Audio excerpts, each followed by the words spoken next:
around now to go to that hind quarter to point at the hip, I step outside that line 3. But when I do, I'm going to have my hands like that.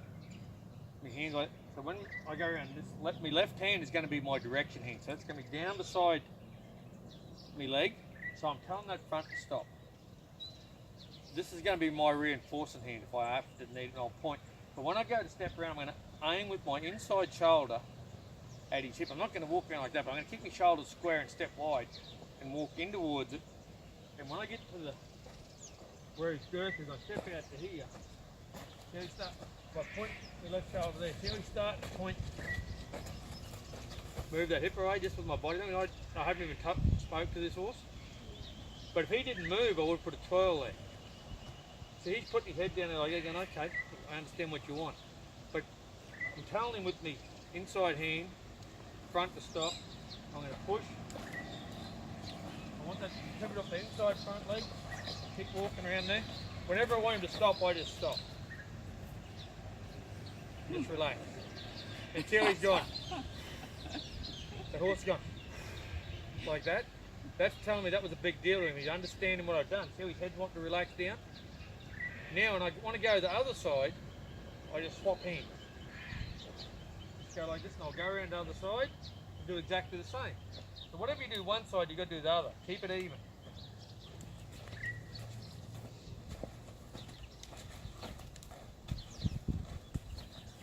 What problem you got with him? Yeah, I'm going to say. Seriously, he's retarded. You should have seen this. I'm going to say, do you want me? Yesterday he was completely psycho. Do you want to See how his head's starting to lower now? Whenever a horse's eyes are below their withers, they tell you they're in a relaxed frame of mind. Whenever their eyes are above the withers, they're in a flight path. Okay, when I start doing this again, because my body language is pretty correct, he's reading off my body language, he's going, okay, yeah, I'm understanding. That's him talking to me when he's doing that. Oh, get him to start pivoting off that inside leg there now. And as I do it, you'll notice that he's starting to bend his head a lot to me without me pulling on the rein. If I pull the rein, that'll start the front. And that's what we call the bilateral part of a horse. And with bilateral, the easiest way to keep it real simple, that's my big word for the clinic, you know. Is bilateral is like a boat. Now you get a boat, you got the motor and you push it that way, the head comes to you. A horse is exactly the same. The more I push on his hind quarter, the more I want him to give me his head without me pulling on it. So when that horse starts to get stiff when I'm riding on that horse, if I hold and push the inside leg there and push that around with his hip, he'll give me his hand without me fighting and jerking on it. I'll just hold and press my leg. My leg will create the softness from the groundwork. So everything I do on the ground, I want to relate to some way to ride. Okay, so I'm going to go back around again, point, with my inside shoulder.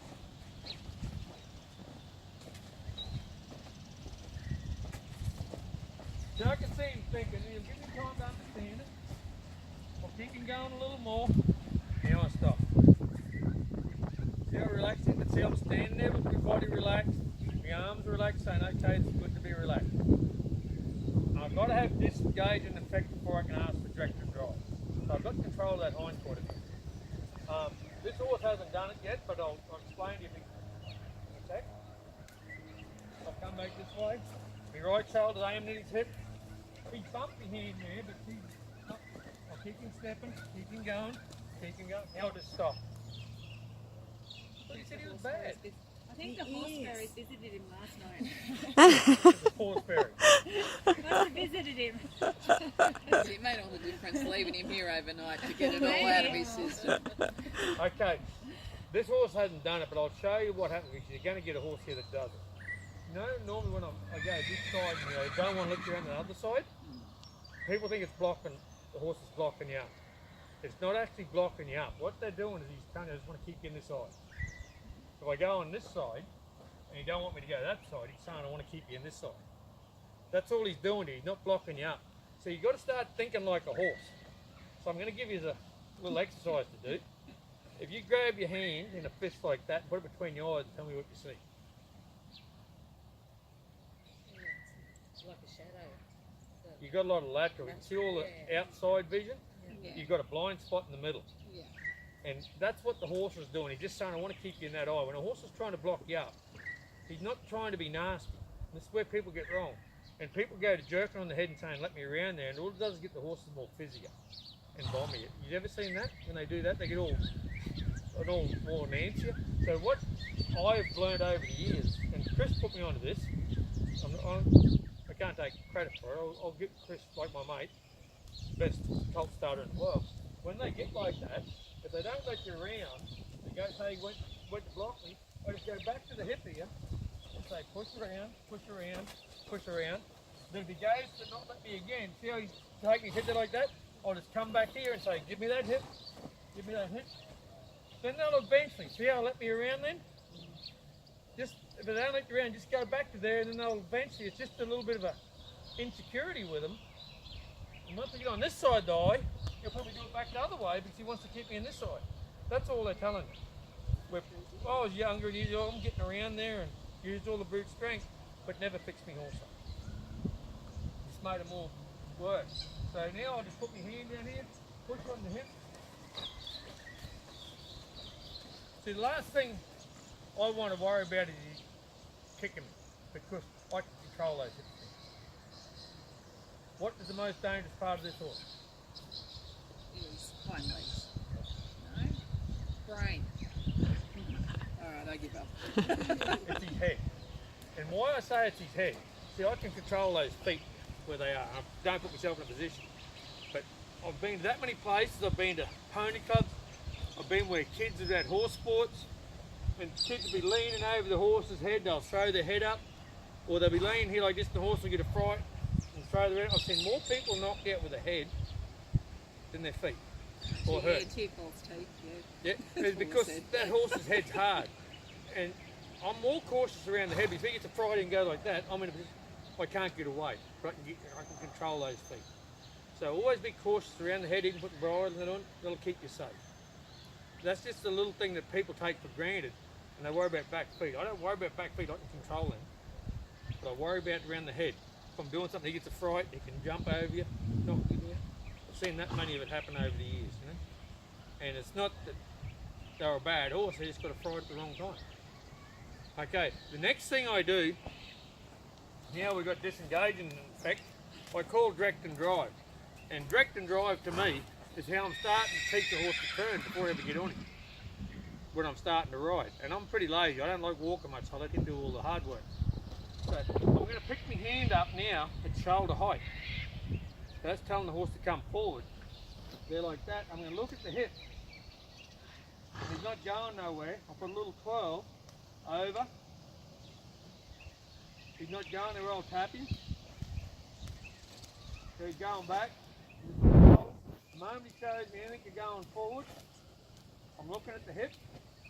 There. See how the moment he even took a, or even thought about coming forward, I'll give relief. Learn to come off that pressure. So I'm going to ask him again, hold my hand up at shoulder height, look at the hip. See how he comes straight away then now? Because I give him that relief. If I didn't give him any reward, the horse says, why should I do it? He's processed, and I can hear him licking his lips without even watching. I can hear him do it. Okay, I'm going to ask him to go a little further now and look at my hip. So I'm not looking at his head because that'll cut the eye flow off on the horse. I'm asking him to come, while my hands up, you're going to keep coming, keep coming, keep coming. Now I'll drop my hand and step and point. See how that hind quarter moved away from me? I'll let him sit and think about that now. Now I'm going to bring him back the other way, so the moment he even looks like coming forward, I'll aim my hand out there, look at the hip, put a little twirl. There, I can see him think about it, he started to move. There we go. He's come all the way through. He's thinking, there's no pressure on me holder. I drop my hand and step and point. Let him relax. See how simple that is? That is the greatest exercise I've ever learned. Yeah, just coordinating it might be a bit harder. It It takes a looks little harder. really easy. I'm worried about the horse, I'm worried about Yeah, that step and point at the right time. Yeah. That exercise there is exactly the same exercise I put a horse on a float with. If I want to put a horse in the head of a tree, it's exactly the same. If I put a tarp in, I want to put that horse over the tarp, it's exactly the same principle. Once you understand how this works and the concept of it, you can use your own imagination what you want to do with it. Okay, so when I use this for my colts a lot, so when I'm asking that horse there, put my hand out like I'm teaching them to turn. Go with my hand. And I'm asking to come on pressure. So I'm looking at his hip. If I look at the head, it'll cut the eye flow. That'll stop your horse. It's the same as if I go to put the horse in the float. 9 times out of 10 people look at the head. That stops the eye flow of the horse from coming in. Look at your hip, and that'll drive through. They call it driving through with the eye flow. Just little simple things like this can make such a difference. The other day, those people were looking at the head, and someone trying to flog it. So the horse was, they were blocking him with their eye. The people trying to flog him at the back. So he looked, and I come up and grabbed him and went straight on. So I just changed, looking at his hip, and the moment he come forward, I give relief, and he thought that's a good spot to be. In 5 minutes, he was on the floor. So I'm going to ask him again now. Look at the hip. Well, I can see him thinking. He goes to stop. I put a little foil in it, so he moves. If he wanted to come in with me in shoulder, I would have tapped him on the shoulder, so move away. So that'll control that coming in on you. I asked him to keep, while my hand's up there, he's got to keep coming around me. The moment I drop my hand, stop, and then step and point. So, and I move that hip away. But the same basic principle, what I'm showing you here now when you're riding a horse, whatever your hands do, your legs do. So if I got my left hand open up, you got your left leg opened up. If I got my left leg closed up, left rein closed up, my left leg's closed up, and my right up. You got to leave it open. It's the same on the ground. When my hand's up here, my foot's out, say, telling that horse to go somewhere. Like that. I'm asking him to go. When I drop my hand down, my left foot stays straight, and I step with my right foot. So that keeps you in coordination and keeps you balanced with your horse for him to step. Is that making more sense to you now? If he's not quite sure of anything, he's asking. Oh, it's making sense. It's just actually... Yeah. Well, that's why I said to you, I want all of you to watch everyone, because everyone says, I'm not going to make that mistake. And you'll all make it. Don't get me wrong. But the part is, by seeing everyone do it, today is my hard day. Tomorrow's my easy day. Because tomorrow you'll have a bit of soaking time having a sleep, and you'll come back good tomorrow. Okay. And the other thing that I do on a horse that wants to push on me a lot is, you know how people do the wiggle like that to get him to go back? You've ever seen that? Don't do it. Because when you wiggle, 9 times out of 10 it makes the horse's head go up there. And to wiggle a horse, sometimes I've seen top horses take 15 to 20 minutes. I ain't got that sort of time. You know, when I'm working heaps of horses. So what I'll do is I'll crouch my body, just put a crouch in my body, focus my eyes on his chest, keep his head straight, like that, and rock with my body. So I'm asking you to go back. If he's not going, I'll twirl my loop over. The moment he thought about going back, I stopped. Just stood up. And let him think about that now. Then I'll ask him again. I didn't ask him to come forward. So I'm crouching my body. See there. I didn't even have to twirl that now, I just crouched my body. And he responded. You think this is a bad horse, don't you, Jacki? Bloody oath, I tell you what, I'm just about... I'm in shock. So am I, and I only met him yesterday. Yeah. Well, this horse is already... I watched you lead him over. I had this horse worked out before he got him. Really? He actually even led through really placidly, didn't he? He wasn't even trying to walk all over you that much or anything. What this horse has told me, and when I say it to you, you'll say that's probably a problem. He's just been confused. Probably is for lack of experience. Yeah, and most horses I find they've got major problems, or not even major problems, they've got problems. It's just that they're a bit confused. And people are not quite sure what buttons to push and everything else. And it's like training kids. If you're doing something wrong and they're not responding, you try something different. And once you get the communication right, you often work. Some kids have got to be pushed on hard, other kids don't. Same with horses. Some have got to be pushed on hard, some don't. They'll tell you how sensitive they are with the groundwork, you know. And he was just telling me he was just a bit confused. And as soon as I went to move his hip, he went, oh, okay, straight away I'm reading off my body language. You know? And because I've done that many horses over the years, it makes it sound like it's really simple, you know, because my body language is pretty correct compared to most people. And I understand what the horses want. And I'll ask him back again now, crowd. You're not going to put the file over. I just made him go with a little bit extra life in him then, because when you ask for it, you've got to step out of the comfort zone occasionally. See how he's walking forward to me now? I didn't ask him to come forward. I said, get back in your naughty corner. I didn't ask you to come forward. Well, you don't stand there. Okay, will I come forward or will I not? So if he comes forward, I haven't asked him. He'll go back. So what should I do when I'm leading him then? Because usually when you're leading him, he tries to go too far forward, so you find like you're fighting with him on the side of you. I'll show you a little trick in 2 seconds. That'll be fixed in 2 seconds flat. And you'll go, how simple is that? Yeah, no, when we're riding together, my daughter and when we're riding together, he's got to be right up her bottom, no matter how many times you try and pull him back and go the opposite side. I didn't ask you to come up. Wondering if the other horse would the other horse be the problem? No. No? Get rid of him. The other horse is the one that's crowd. Yeah, no, like that's like giving him like I just want to be there, you know, like Yeah, making like him that. that busyness. If you're riding out with another horse, you're still going to have the same problem. Okay. So what you got to Very do is you got to fix the problem. And there's a simple solution to it, really simple. Okay. See how his attention's on me now? No matter where I see how he's wandering off?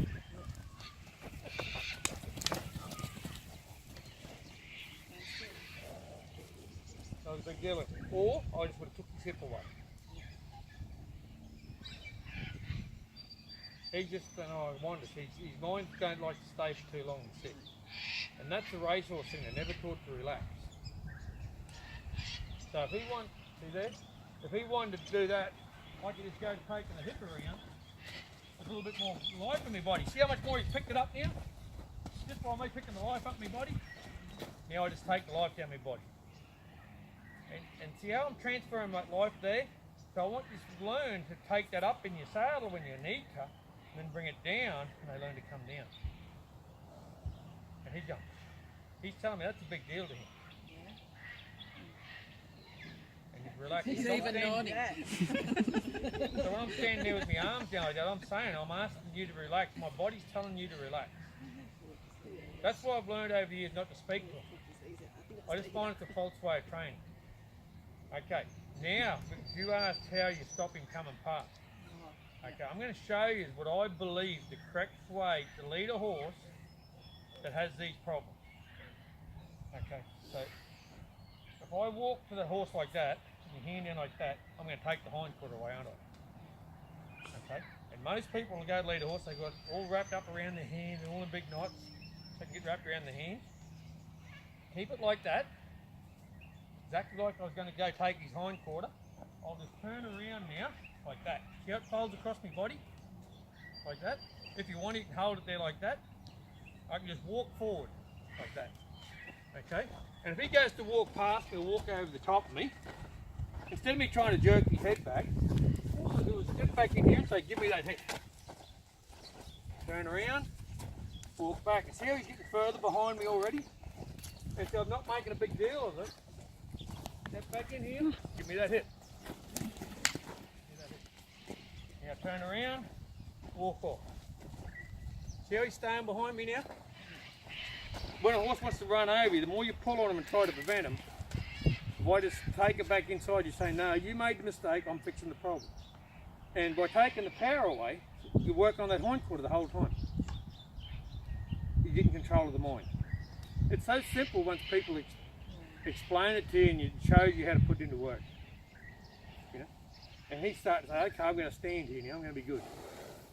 And he's still processing that. The only thing that we're going to do different when we do start with these all individually, this horse is going to go last.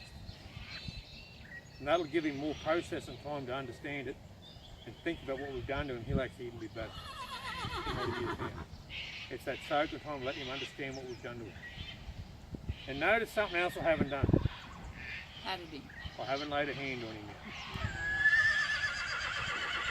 See, if I'd done that and took his hip away and ran up and started patting him, what's that telling that horse? Push back on top of me again. I've just asked him to come back in. By doing that all the time, it's a lot of girls, I know a lot of guys do it too, but a lot of girls do it thinking that that's what the horse needs. And that's why girls' horses are normally easy to fix. Because they're not scared of you, they just love things. And they're used to getting padded and pushing all over the top, they can make danger. Guys' horses are the opposite. Guys run out of knowledge, so I'll give it to you, and they start flogging and bashing the horse, and they get scared. And then you get them like scared horses from a huge trial, they don't ever want to cut. Where a lady's horse, 9 times, I know some girls have bashed horses worse than any men too, don't get me wrong, but I'm talking percentage-wise. And you just got to find that happy medium where you want respect without having to flog horse. Like, I haven't really even laid a hand on this horse, as you've seen.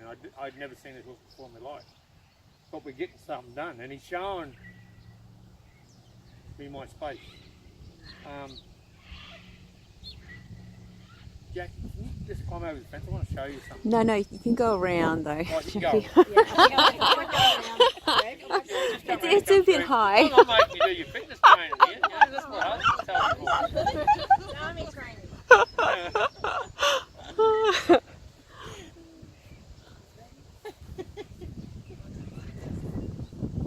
What I'm going to explain to you, what I'm doing to Jacki, what I'm going to do to Jacki. And I already know Jackie's a pretty soft person just by the way she speaks and the way she does things. She's a pretty soft-natured person, am I right? Yeah. Yeah. Okay. So, you got a boyfriend or husband? Husband. All right. That's good. I'll bet you'll let, what I'm going to do to you in a minute, you'll let your horse do it to you all day. You won't let your husband do it to you for 2 seconds flat. Walk all over me. There you go. Yeah. There you go. That's what this horse does. There you All go. the time. And see what happens when I do this? Jacki steps back away from me. I don't push back. Okay. So, and every time you step away from him like that, you're inviting that horse in. So every time you step away, I move into you. And that's what the body language of telling the horse where you... He does it all the time. Yeah. Leading him. Yeah, it's because you'll let me. Yeah. But your husband, if he done that, you'd get backhanded real quick. Probably would push. Yeah. You would say, get out of my face. Yeah. So, Jacki's got to get a little bit angry with this horse. When he does it, you'd go, get out of my face. See, I didn't even lay a hand on him then. But he went, oh, he's aggressive. And see how he moved? Yeah. Now he stood there. Because he knows the boundary. See, like if I walked into you, I'd go, okay, that's about as close as you want me to go in it. Yeah.